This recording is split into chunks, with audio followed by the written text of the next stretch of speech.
You ready to dive into some JFK stuff? Always. Hit me. Okay, so today we're going deep on this article from the Dealey Plaza Echo. Oh, yeah, I know that one. It's from like a British research group super into JFK. They always have some interesting takes. What's this one about? Well, it tackles this big thing, the single bullet theory. Oh, the SBT. Exactly. And get this, they're using the Warren Commission's own WN stuff to argue against it. That's gutsy. Using their own evidence against him. Right. So, quick recap for anyone who forgot. Yeah. The SBT says one bullet did all the non-fatal damage to JFK and Connally. And that this magic bullet was found, like, pristine on a stretcher. Yep, Commission Exhibit 399. It's practically famous. Famous and unbelievable, if you ask me. Oh, totally. And that's where this guy, Russell Kent, the author, comes in. He doesn't buy it, huh? Nope. He's like, CE 399. Doesn't add up. Lay it on me. What's you got? Okay, so one thing the Warren Commission was big on was missing metal. Like some metal was gone from CE 399 and they claimed it was found in Connally. Yeah, fragments, right. To prove it went through both of them. But Kent's like, hold on, the amount missing is TNY. Could be normal for any bullet. Huh, okay, so maybe not so special. And get this, the way the FBI got their average bullet weight, they only weighed 3 bullets. 3? Seriously, that's not how averages work. Right. It's like, super unreliable. So Kent brings in this research by Dr. John Latimer. This guy weighed 100 bullets. Now that's a sample size. And guess what? Even the lightest bullet after it was fired and lost some weight was barely heavier than CE 399. So maybe CE 399 was just a naturally light bullet to begin with. Boom. That's what he's saying. There's a whole wrench in the missing metal argument. Makes you wonder what else they might have overlooked. Oh, there's more. Now we got to talk about the bullet composition itself. The HSCA, the House Select Committee on Assassinations. Yeah, they got involved later on, right? They tried to match fragments from Connally's wrist to CE 399 using some fancy science stuff called neutron activation analysis. Sounds impressive, but was it? Well, Kent points out that the scientist who did it, Dr. Vincent Gunn, had earlier research showing huge variations in composition within the same bullet. So just because fragments match doesn't mean they came from that specific bullet. Exactly. And to make things even weirder, the original FBI fragments they tested, gone. Missing. Seriously. So we can't even double check their work now. What a mess. Total mess. Okay, so we've got bullet problems. But what about JFK's wounds themselves? The Warren Commission, they said the bullet entered the base of his neck, exited through his throat. But didn't the autopsy report say something different? Kent thinks so. He points to the autopsy, the clothes, even people who saw it. They all put the entry wound in JFK's UPR back, not his neck. And even the autopsy doctor himself, he used the word presumably when he talked about the wounds, like he wasn't even sure. Yeah, it makes you wonder. So we've got problems with the bullet, problems with JFK's wounds. And guess what? It gets even trickier when we look at the doctors who treated Connally. Oh boy, this is where it always gets interesting. What do they have to say? Well, the Warren report claims all 3 doctors agreed with the SBT, right? Single bullet for all of Connally's wounds. But the article, it suggests something different went down. Something much weirder. You got to tell me more about these doctors, man. I'm hooked already. We are entering the twilight zone of the JFK assassination. Hit me with it. Oh. What did the doctors really say? All right, so we've got this magic bullet supposedly goes through JFK's neck, then causes all of Connally's wounds. But let's hear what the guys who actually patched Connally up had to say. Right.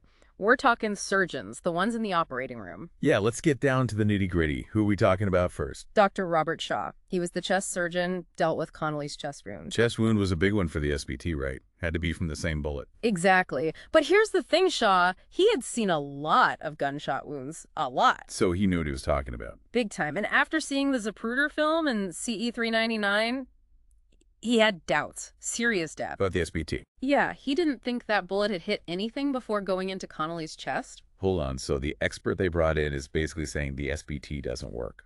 That's what it sounds like to me. Wow. Did he say anything specific? What made him doubt it? He said Connally's entrance wound, it was small and clean. Not the kind you get from a bullet that's already gone through, like, a neck. So tumbled and messed up, right? Right. If that bullet didn't go through JFK first, the whole SBT thing crumbles. This time. One bullet, one path.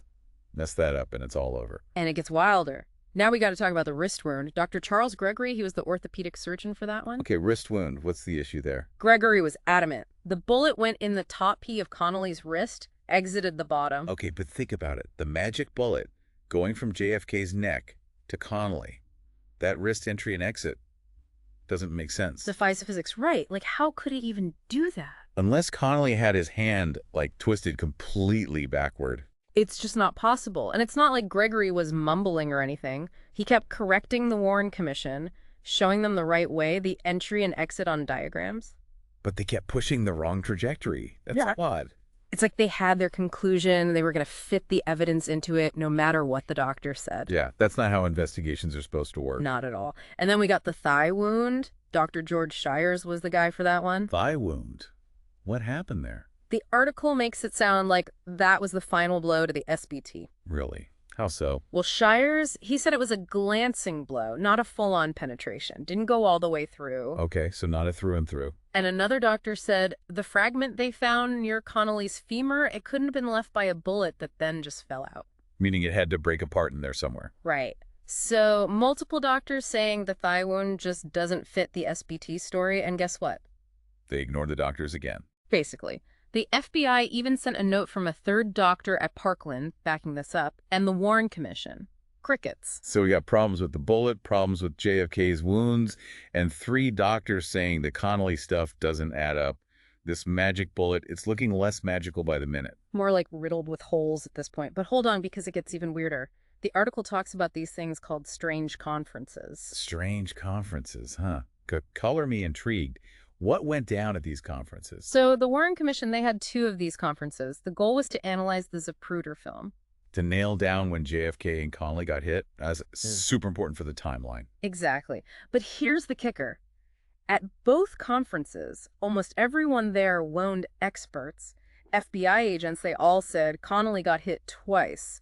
2 separate bullets. Wait, their own people are saying the single bullet theory is wrong? Yep. The only person who disagreed was Arlen Specter. Wait a minute, Specter. Isn't that the guy who practically invented the SBT? The one and only. And then he's the one grilling the doctors later, trying to get them to support it. Man, that's a huge EE conflict of interest. Talk about biased. And guess what happened to these strange conferences? You think they made it into the Warren report? Knowing the story, probably not. Nope. Never mentioned, erased, like they never happened. That's messed up. So they had experts disagreeing, and they just ignored it. Looks that way. Swept under the rug. Makes you wonder what else they might have conveniently left out. It's starting to feel less like an investigation and more like they had a story in mind and were just trying to make the pieces fit. Right. So Connally hit twice, plus the bullet that hit Teg, the bystander.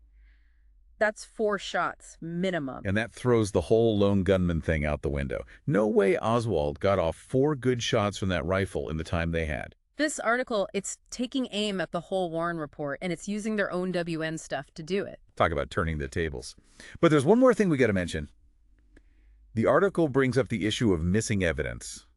And that just adds another layer of weirdness to this whole thing. Missing evidence. Oh, man, you're killing me with this. I got to know more about this missing evidence. What's the deal? So missing evidence, huh? Like, what are we talking about here? Files? Photos? All the above, man. The Warren Commission, they gathered a ton of stuff. Hundreds of cubic feet of documents, recordings, you name it. Wow, hundreds of feet. That's like a whole library. They didn't put all that in the Warren report, did they? Yeah, not even close. They only released a tiny bit of what they had, maybe 4 cubic feet out of hundreds. So they basically cherry-picked what they wanted us to see. That's not very transparent. Pretty much. And we've already seen how they focused on stuff that supported the SBT while kind of ignoring things that didn't fit. So what's hiding in all that other stuff? Could there be more evidence that blows the SBT out of the water? Maybe even, like, conspiracy stuff? It's a question that keeps a lot of researchers up at night. We might never know for sure, but that shouldn't stop us from asking, right? Right. This whole deep dive has been, like, an eye-opener. I realized I'd kind of just accepted the official story without really thinking about it. Yeah, it's easy to do. Mm-hmm. The Warren report, it was presented as the be-all, end-all. But when you start looking closer, like we did today, the problems become pretty obvious. If the single bullet theory is this messed up, what does that mean for the whole assassination? Like, where do we even go from here? That's the big question, isn't it? If their explanation of the shooting doesn't work, Yeah. we got to think about other options. Like what? What other options are there? Well, if the SBT is wrong, it means more than one shooter, right? And multiple shooters, well, that sounds a lot like a conspiracy. Wow, this isn't just about one theory being wrong. It's like the whole story we've been told might be wrong. Exactly. And that brings up a whole new set of questions. Who else was involved? Why? Why cover it up? These are questions people have been asking for decades. And maybe we'll never have the answers, but we can't just give up on looking for the truth, right? Absolutely. The search for truth is what keeps history alive. And it all comes down to critical thinking. Don't just take things at face value, especially when it comes to something as big as the JFK assassination. So basically what you're saying is, do your own research, question everything, and be open to the possibility that things might not be as simple as they seem. Exactly. History is rarely black and white. There are always more layers to peel back, more questions to ask. That's what makes it so interesting. Well, this has been one wild ride. I definitely learned a lot about the JFK assassination today, and I have a feeling I'm just scratching the surface. Me too. Eh. It's a mystery that just keeps giving. And who knows what else is out there waiting to be uncovered. So to everyone listening, what do you think? What part of this deep dive surprised you the most? Are you ready to start questioning the single bullet theory? Let us know. And until next time, keep digging for the truth. You never know what you might find.